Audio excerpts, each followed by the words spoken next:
very warm welcome to Health 2020. I'm Dr. Sello Muteu. And I am Dr. Doreen Munakisi.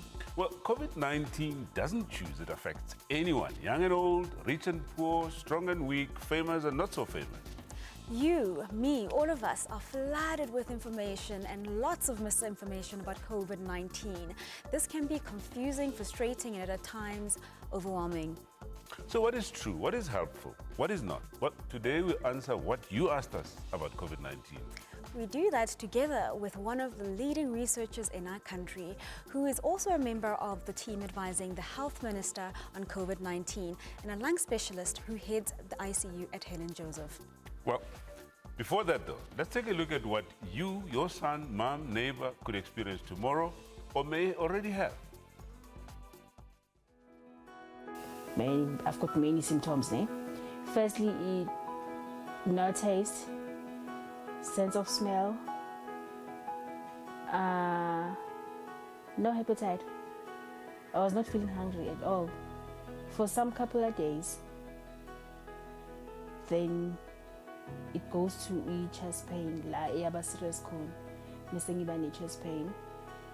Then I went to the doctor. The doctor had no. With this, I think my symptoms are COVID. I was like, no, doctor, COVID. Because COVID is not me. I went there, Flora, then I was admitted. That's when my results after tested positive. Into traumatized kakhulu laphayana ukuthi ngithi ngiphila ngikhavwe like someone ongasekho emhlabeni. Ngizobuya yini leshithi lingivale nomphelo noma lingivale kwesikhashana yibona ukuthi ngathi discharge ke lingalinda ke ukuthi ba prescribe medication, by prescribe medication yami. Then mese ngiphuma kumele ngibe ne-option yokuthi kufanele ngifonele umuntu ozongilanda esibhedlela. Kufanele mina wami ukuthi azongilanda. I got my results from the GP, and then I felt like I was losing my mind because I was scared, like I'm positive, COVID-19 positive. I had some symptoms.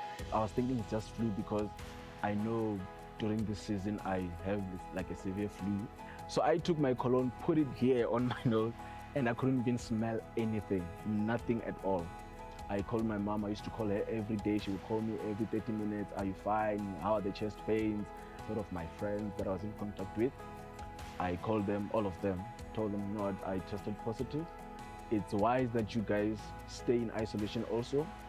Follow everything that they say we should follow: warm water, lemon, ginger, and garlic. I was scared of being excluded, being rejected, no, go home, maybe find your own place to stay. There were a lot of things going on in my mind because of that. I don't stay alone, I stay with someone. And now I have to tell them, you know what, I tested positive. The person who helped me through the journey, it's not one, it's two. It's my two friends, Tabero Mahabereja and Nduduzi Sibanyoni. They were there for me during this time. I will say I gained more followers. The day I posted, I have recovered for COVID-19. And to the Queen, back there in Venda, me anga mchinya. Ndikoliwa untikeza babanane kachipinga changa chamsindo testa positive. Ndikobafunesa. Thank you.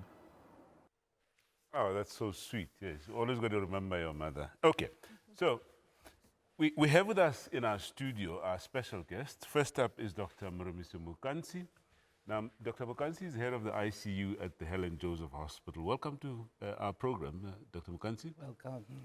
And then joining us via Skype is Professor Helen Rees, who's Executive Director of the VIRT Research and HIV Institute. Welcome to Health Talk, Professor Rees. Thank you. All right. Well, perhaps let's start with you, Dr. Mukansi. Now, we've heard in the clip people describing their symptoms they couldn't smell and so on. Please just take us through what the common set of symptoms are with COVID-19. COVID-19 is a multi-system disease. However, it first affects the respiratory tract, so most of the symptoms will be related to that. which would be dry cough. You may have fever and you may have tiredness, or we call it fatigue. However, there are so many other symptoms like loss of smell and loss of taste.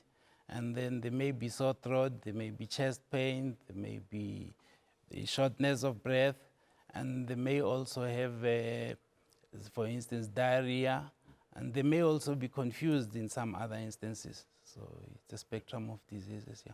All right. Perhaps before we talk about severity, I mean, are there different levels? And you know, we hear that most people may not have symptoms and it's only some.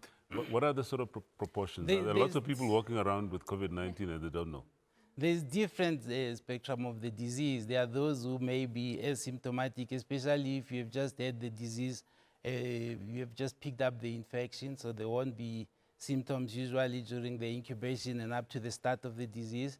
There may be those that have the disease and it's really in the mild stage, so it's really the cough, the fever, and nothing else. Yeah. And there may be those that present with severe illnesses such as pneumonia and its complications and maybe other symptoms. Yeah. I guess the question that people might have is, you know, so when should I go and see a doctor when I experience any of these symptoms?